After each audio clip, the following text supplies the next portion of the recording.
A morte, em sua manifestação mais crua, mais despida, muitas vezes não nos chega como um evento súbito, mas como uma presença que se antecipa, corroendo as bordas da vida cotidiana. Na história da literatura, pessoal, talvez não exista símbolo mais pungente dessa antecipação do que as cartas de Fanny Browne, que John Keats, em seus momentos finais, pediu que fossem enterradas consigo, sem que jamais fossem lidas. Esse gesto não foi um ato de desdém, mas uma forma de proteção suprema. O medo da verdade diante da morte pode ser tão avassalador que o ser humano prefere o mistério selado ao confronto com a realidade que ele não pode mais habitar. John Keats, 1795-1821, foi um dos mais importantes poetas ingleses do período romântico, enquanto Fanny Browne, 1800-1865, foi a sua musa, a sua noiva e, sem dúvida, o grande amor da sua vida, o único grande amor da sua vida.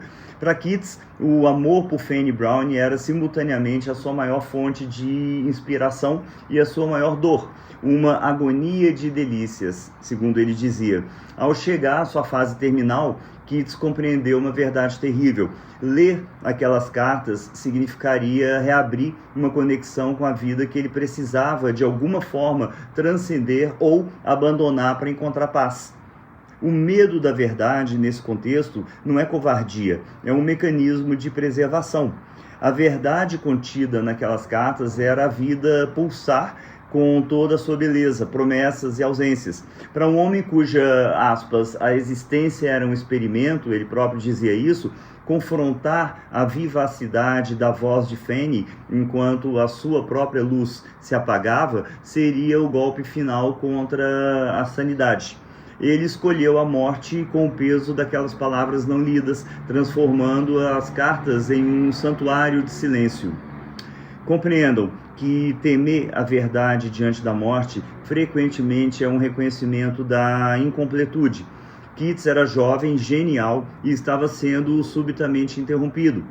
Penso eu que as cartas enterradas representam tudo o que ficou suspenso, todas as conversas que não aconteceram, todos os planos que se tornaram irrelevantes diante da finitude. Encarar a verdade, a de que o tempo esgotou-se antes da consumação, é o ápice do terror existencial. Ao pedir que fossem enterradas, Keats tentou, de maneira simbólica, levar consigo a possibilidade do que poderia ter sido. É mais fácil enterrar o mistério do que aceitar a evidência factual de uma história truncada, confusa, triste. O ser humano teme a verdade porque a verdade é estática, enquanto a esperança é dinâmica. Ao fechar a carta, Keats tentou manter a esperança em um estado de suspensão eterna, livre da sentença de fim. John Keats, gente, que viveu só 25 anos e que está sepultado, aliás, no cemitério protestante, também conhecido como o cemitério acatólico ou cemitério dos ingleses em Roma, aos que quiserem lá visitar, chegou a escolher o próprio epitáfio com os seguintes dizeres: alguém cujo nome foi escrito na água. Gente, isso reverbera perfeitamente no seu gesto em relação às cartas. A água é fluida. A água é incapaz de reter marcas permanentes. E as cartas, embora tangíveis, tornaram-se parte dessa fluidez ao serem enterradas e, consequentemente, obliteradas. E um flerte entre a verdade e a morte, penso eu, visto através desse prisma, revela que o medo não é da morte em si, mas do que a verdade nos retira. A possibilidade de sermos algo além do tempo. A verdade nos define, nos limita e nos encerra. Ao optar, então, por não saber o que havia naquelas cartas, Keats buscou preservar a imagem de Fanny e a sua própria percepção do mundo como algo imaculado pelo inevitável declínio físico. O gesto de Keats talvez nos mostre que a autenticidade diante da morte também envolve o direito de escolher o que queremos levar conosco e o que queremos deixar como silêncio.